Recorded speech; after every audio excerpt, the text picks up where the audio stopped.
Matters is 7:30 to 9:30 on Friday night. That's what matters. You can be ranked number one, but if that other team's better than you from 7:30 to 9:30, it ain't gonna matter what rank you are. Online websites and all that stuff, none of that stuff matters.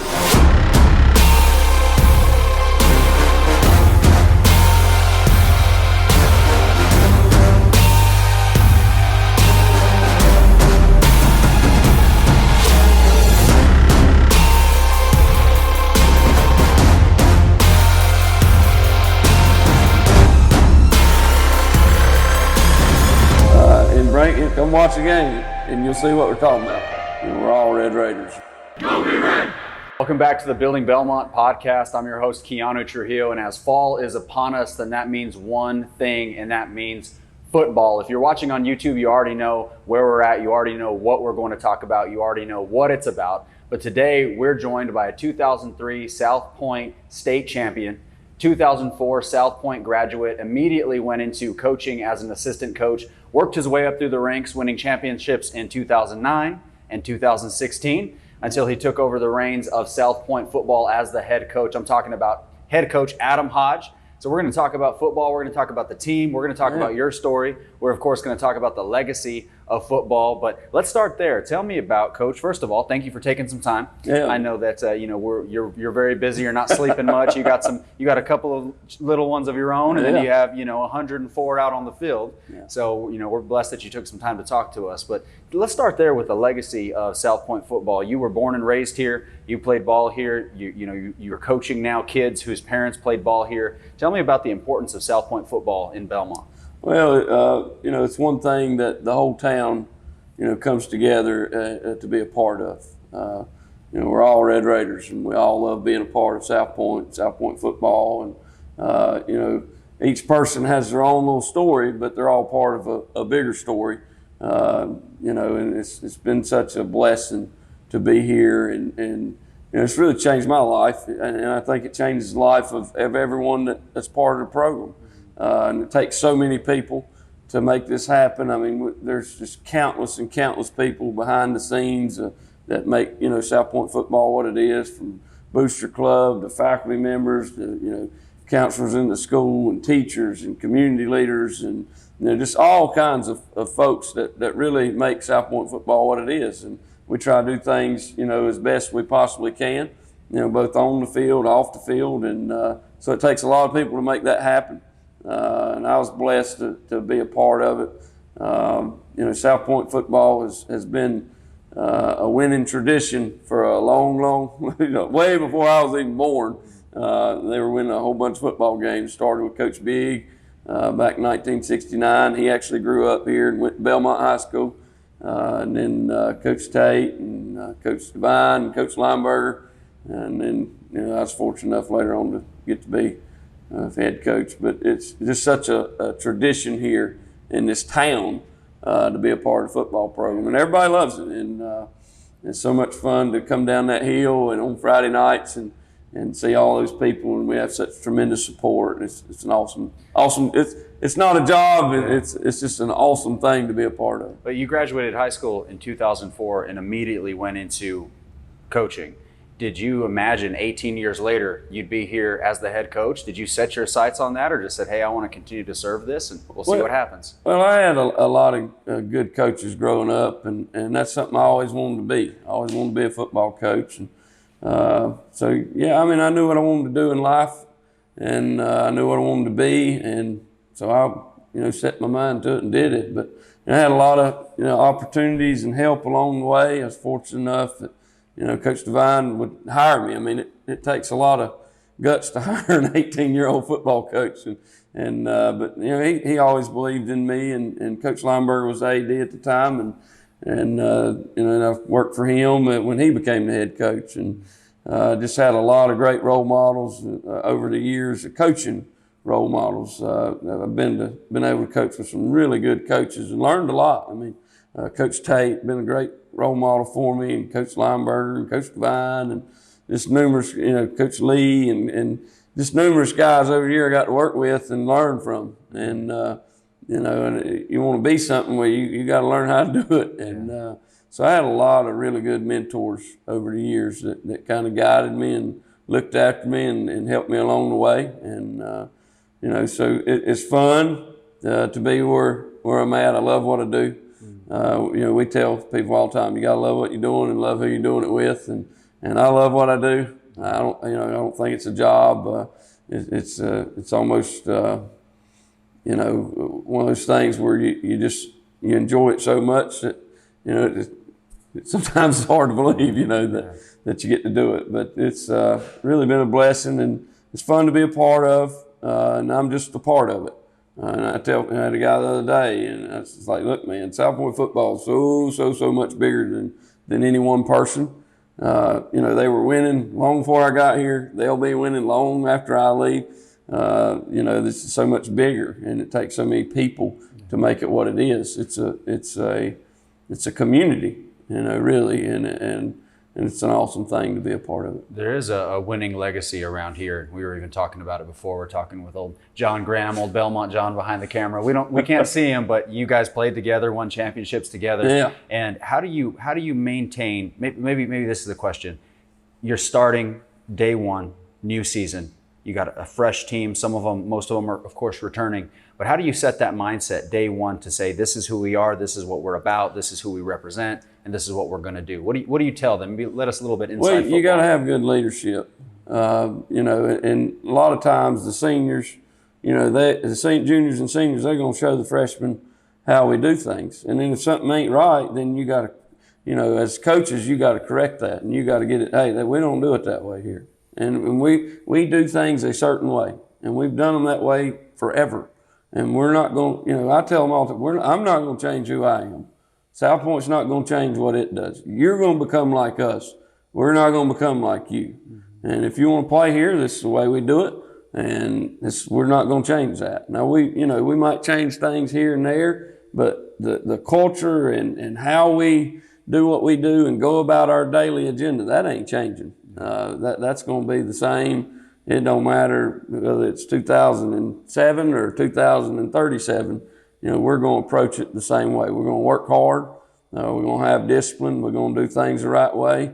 We want to be champions on the field, champions off the field. We want to try to be the best we can possibly be.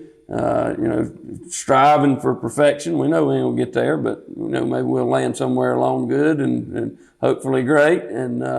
But we just have a way of doing things, and I think if you set the expectations, then the kids are going to meet that.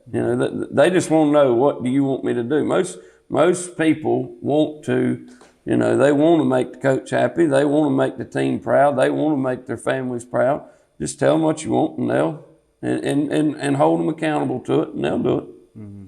Man, I'm getting some real Friday Night Lights feels from you, Coach. I'll tell you what, we got to run a documentary maybe in addition to this episode, but I'm already getting fired up even thinking about it. You talk about things not changing. Let's talk about your offense. 20 years now you've been running the same offense effective? See, 1999. Okay, so 23 years, 24 years? Wow. Yeah, so how do you continue to run the same offense and be effective, still win championships regardless? Because they know what's coming. They know your same 17 plays or whatever it may be. So, how do you continue to execute on that and be effective and win games? Well, number one thing, the kids got to believe in what you're doing. And our kids do, because we have, a proven track record with the offense here. So they got to believe in what you're doing, and they do. The other thing is, you can't worry so much about what they're doing. You need to worry about what you're doing. And as long as you're doing your job as good as you can do your job, the system works. But it takes all 11 guys working in unison for a common goal. Well, that requires a lot of discipline. That requires a lot of selflessness, because some nights the fullback's going to carry it a gazillion times, and some nights he ain't going to get it at all. So we believe in taking what they give us. If they give us the fullback, we're going to run the fullback. They give us the quarterback, we're going to run the quarterback. They give us the pitch, we're going to run the pitch. If they want to put everybody in there, well, we'll throw it. We take what they give you. So they can't be right. They can't be right. But we have to execute. So it's not so much about what they're doing, it's about us executing at a high level. Well, that requires discipline, that requires selflessness. You might not get a ball thrown to you the whole game, and then the next game you might get 6. So it requires everybody putting their best effort forward, but understanding that the goal is to win the game. The goal isn't for you to score. The goal is for us to score. And I think when you get a group of guys that love one another and they have the same goal, common goal of winning the football game, and they don't care who gets the credit, good things happen. Yeah. I like the mindset of saying, you may know that I'm going here, but you still have to beat me there. Yeah. So, I'm not, there's no trickery. I'm going right here, so beat me there. We're not going to trick anybody. I think now, being able to look back on it, football was a huge part of my life and our lives. We're literally hanging out in the locker room. I just kind of want to hang out here. Well, maybe we'll start a podcast for you, and just call it. We'll figure something out. But kind of just sitting there now, when in hindsight, and you look back on your life and you see how much football and that leadership and those people around you and those leaders that you had, how much they really influence you. I mean, I still have principles today that I learned in a locker room that at the time I didn't quite understand what the coach was trying to say, but in time it came back around. So being able to say even things like that, to say they might know where you're going in life, but they still have to beat you there. Yeah. Or they might think they know, but take what life gives you and kind of making a man out of these boys. Yeah. So you were a center, state championship center. But I asked, well, how big were you? Because, Coach, you're not a really big guy. I don't know if I'm breaking news to you, but you said you were a lot bigger now than I was then. I've been eating good. My wife, she cooked. You said you were 195 pounds as a center. So how vicious must you have had to be off the line to be able to handle 300, 250, 280 pound, nose guards and three techniques? I had really good teammates. Okay. I had really good teammates. Javar and Joe and Jesse Whitley and Jared Fraley and Johnny Mims and Jamari Craw. I could sit here and list the whole team because they were all really good players. I really had really good teammates and that and we just wanted to win. We didn't care. We just wanted to win on Friday, and It ain't about how big you are. I don't care if you weigh 200 pounds, 195 pounds, don't make no difference. If you'll give great effort and have great technique and throw it all out there, you can be successful. And that happens every single year here. We have guys that 195, 200 pound offensive linemen, and they're successful because they do things the right way. And you can be successful. You can't help, what genes you come from. You can't help, what the good Lord gives you. I mean, you can go in the weight room and lift and all that, but there's only a certain amount of potential you can reach as far as your body. But you can help how much effort you give. You can help your attitude. You can help how hard you work. And that's what we preach here, is control the things you can control. If you can control those things, then control them. The things you can't control, there ain't no point in worrying about them because you're not going to change them. So, and we preach that to really all of our positions. But you don't have to be huge. You just got to be willing to give all you got and lay it all out there for your team. Be a good teammate, and it's a lot of fun. It's a lot of fun. Well, the season is upon us. Let's talk about the team. Let's talk about the team that we have here. Let's start with your standout leaders, the people that we're really going to see lighten up the field come Friday night. Who are some of those players? Well, you really don't know. Okay. So, but we do. We got some really good players. I don't like to single out people because I believe in the team, and that really fits what we do. Because when I say you don't know, like I don't know who's going to score the most touchdowns this year. A lot of that is predicated on what the defense runs. So, I really don't know that a lot of times. But we got some good kids that work hard. We got some really good leaders. Obviously, you got to have a good quarterback to run this offense. You got to have a good fullback, good offensive line. Our secondary is veteran guys right now. I think they're going to have a good year. Are they John Graham level?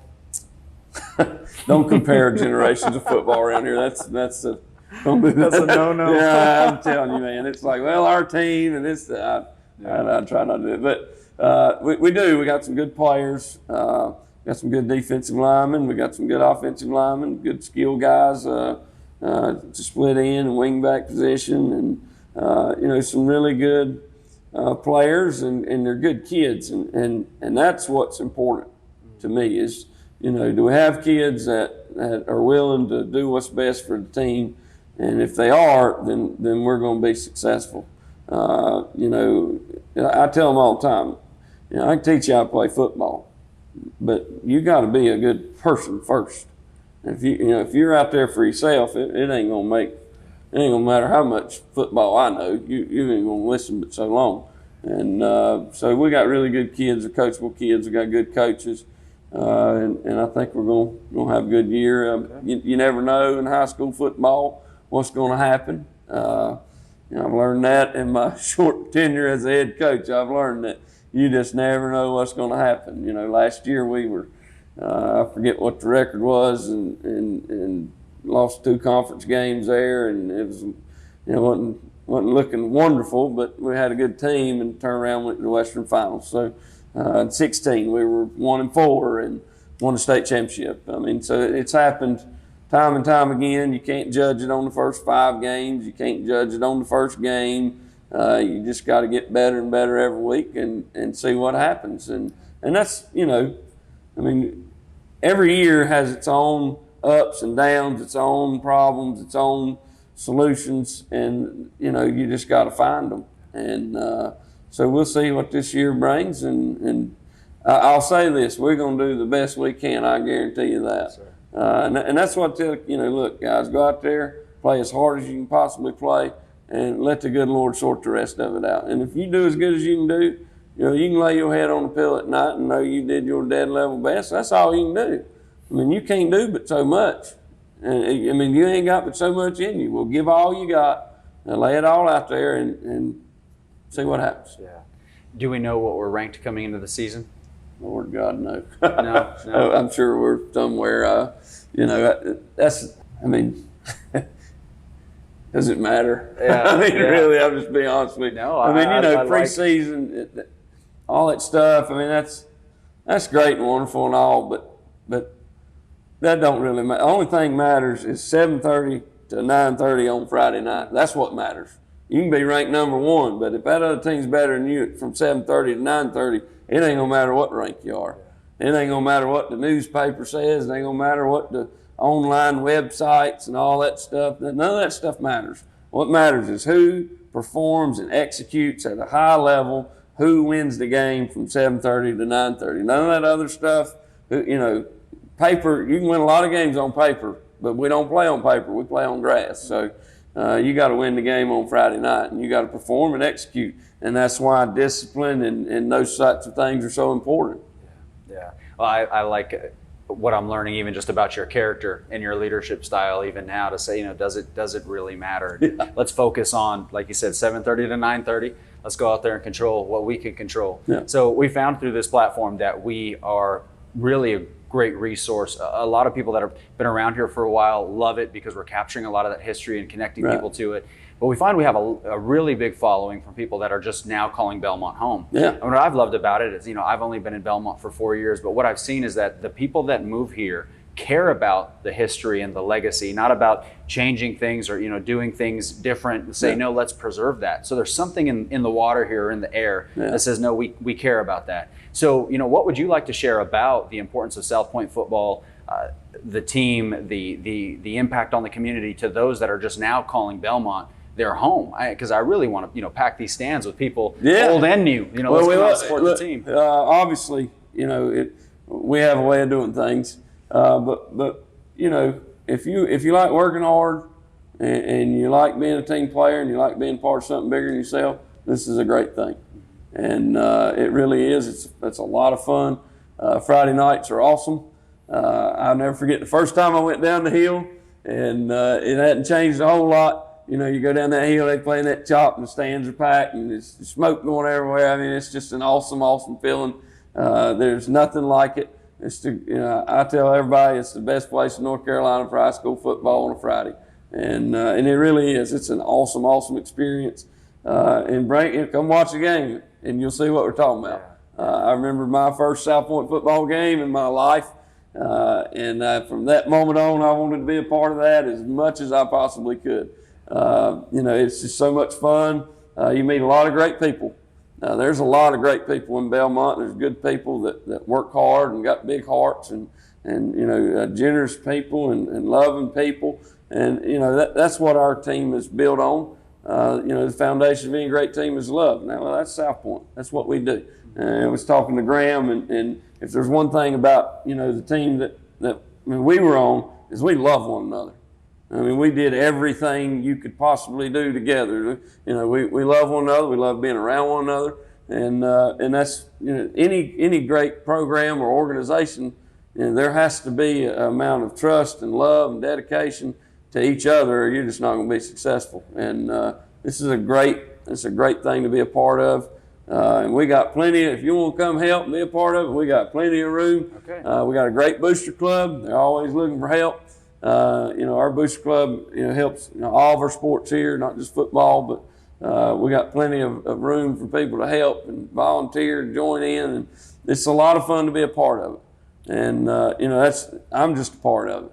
And so many people are part of this big thing that is South Point football. It's an awesome thing to be a part of something bigger than yourself. Well, great call to action for those that want to get plugged in. Again, coming in from other places, football is something that universally understood to bring people together. Yeah. And so whether you're from here, you played here or not, being able to be a part of it, I love that. You mentioned the atmosphere on a Friday night. That's awesome. You're a pretty cool, calm, and collected guy. Of course, I've only met you a couple hours ago or an hour ago. What's your sideline demeanor? Are you this kind of cool and collected? You get a little bit more lively, let's say, a little more animated on the sideline. No, I don't. Coach Tate told me a long time ago, you be you. And I'm not gonna jump up and down and all that ain't me.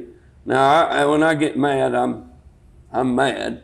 And when I get excited, I'm excited. But I don't get too wild, or I didn't as a player, I didn't as a coach. I just don't. That's not who I am. But if I'm doing all that, I can't focus on. We need to have a timeout. I can't be too excited that I forget to call one. You just got to just calm, cool, and collective all the time.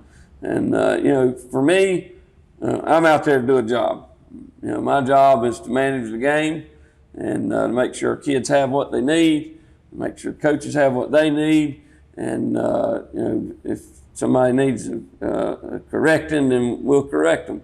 But I'm not the pep rally guy. Now I get excited to come down the hill. I gotta admit, it is still as exciting today as it was 25 years ago. It is, or 24, however long it's been a while. It's still exciting. Do you have any professional or college coaches that you admire, that you deeply respect, or even base your style off of? Everything I learned about football, not everything, but most of what I've learned about football has come from here. Mm-hmm. It's come from Coach Tate and Coach Big and Coach Lineberger and Coach Devine. I mean, most of what I know about football came from here. There's some good coaches out there that you think a lot of just because they do things, the right way. I obviously like Nick Saban. He's a disciplinarian. I like Monk up at Army. We're kind of a lot like the academies. So I think a lot of them, I think a lot of Paul Johnson, the academy guys who take, really, really good kids. They might not be as big as the other Power 5 guys. They might not be as fast as the other Power 5 guys, but they take those kids and win football games. And to me, that is, that's coaching. And you can take, he ain't got to be the biggest, strongest, or fastest, but he gives you everything he's got. I admire people that can do that. Yeah. So I think a lot of the guys at the academies or have been at the academies, and obviously, Saban with his discipline. I think Dabo does a good job too of creating that family atmosphere down there at Clemson. And there's a lot of good coaches all over the country, and everybody's got their own style. Some people are let's have fun, run and gun, and all that, and then some people are we're going very strict, rigid military stuff, and that's up. You can do it how you want to do it. Yeah. I do it the way that I think is best for our program because that's what's worked. It's worked for 50-something years, and why would I get away from that? You know, now if we can do things better, then we'll do things better. But it's proven, it's worked, it still works. You know, a lot of times new ain't always better. You know, new ain't always better. Sometimes the old way is the best way. And I think naturally we strive to find a better way to do things when sometimes we're trying to fix something that ain't broke. And, you know, South Point football ain't broke. What we do works. And as long as it works, we're going to keep doing it. And I'm just glad to be a little old part of it. And, you know, it's an awesome thing in this community, the amount of support that we get, just how important. I mean, even down to the, you know, the Optimus level, how, and I talked to somebody the other day, their numbers are crazy up right now. They're bigger than they've been in quite some time. That's awesome. Football is a big deal in Belmont. Football is important in Belmont. You know, South Point football and the Belmont Raiders, I mean, it's important in this town. And you know, that's an awesome thing that our community has something that brings everyone together. I want to close with this. I'm going to give you some words, and I want you to say the first word that comes to mind, okay? Okay. This is kind of some word association. I'll give you a moment, get your mind going. You seem like a very deep thinker, so I'm really intrigued to know the answers, okay? All right. So I'll give you an easy one first. Belmont. Community. Football.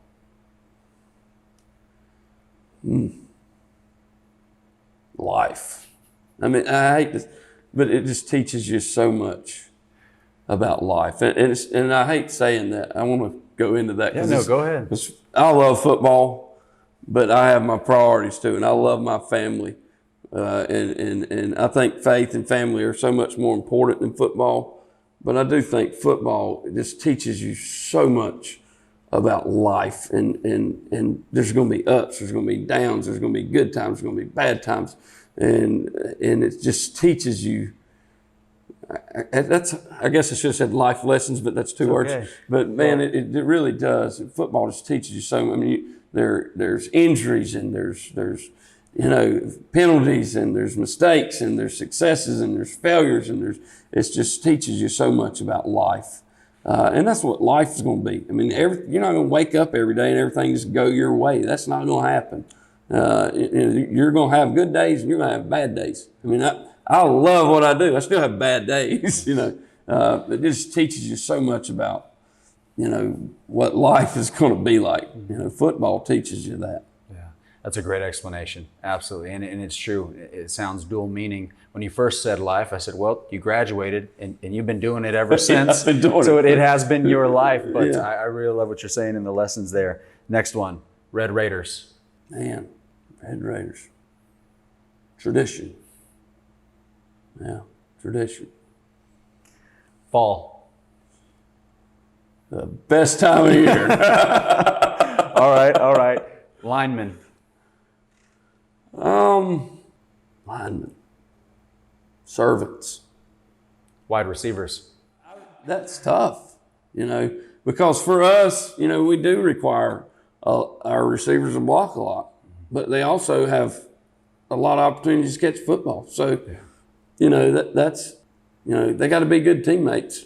We played a team that ran a lot. We were air raid. You know, we were a spread even way back when, and we had a joke that they didn't have wide receivers. They had linemen in space. You know, so it's kind of the same thing. But I mean, we do require, but at the same time, like sometimes they can be, you know, a lot of times our guys are wide open. So a lot of times they can make big plays. So, you know, I think really in our offense, I think everyone has to have a selfless attitude, and they have to bring a selfless approach. It's not about you. It's not about me. It's about us winning the football game. And, you know, obviously linemen aren't going to get to catch passes, so that one was easy.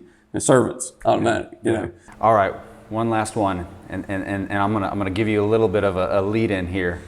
because I want us to have some real hope for the season. Okay. All right. December. Christmas. Okay. All right, Coach. I don't think you were expecting that. No, but it's all right. I won't go any deeper than that. But I mean, really, and I hope we're playing in December. Because the only thing better than playing on Thanksgiving is playing on December. But December is about Christmas, and I hope we're playing. I hope we're playing at Chapel Hill. And there ain't nothing like it. It's a great feeling. It's an awesome place to be. But at the end of the day, it goes back to priorities. In December, as much as I want to play and as much as I love football, December's about Christmas. Thanks, Coach. Thank you. Man. All right. Well, we'll see you all Friday night. Who are we taking on first? Lincoln and Wolves. Okay. Yep. All right. Well, we'll see you all Friday night, supporting South Point, being a part of that legacy, that tradition, whether you were born and raised in it or you're just coming to find yourself calling Belmont your home. Thank you so much, head coach Adam Hodge. We'll see you on the field. Thank you, man. Thank you for joining us for another episode of the Building Belmont podcast. I'm your host, Keanu Trujillo, reminding you to subscribe, rate, and review on your favorite podcast platform. Be sure to like and subscribe if you're watching us on YouTube. And of course, share with a friend, share with a neighbor. We'll see you again next week as we capture more stories, create more connection, and share more information here on the Building Belmont podcast.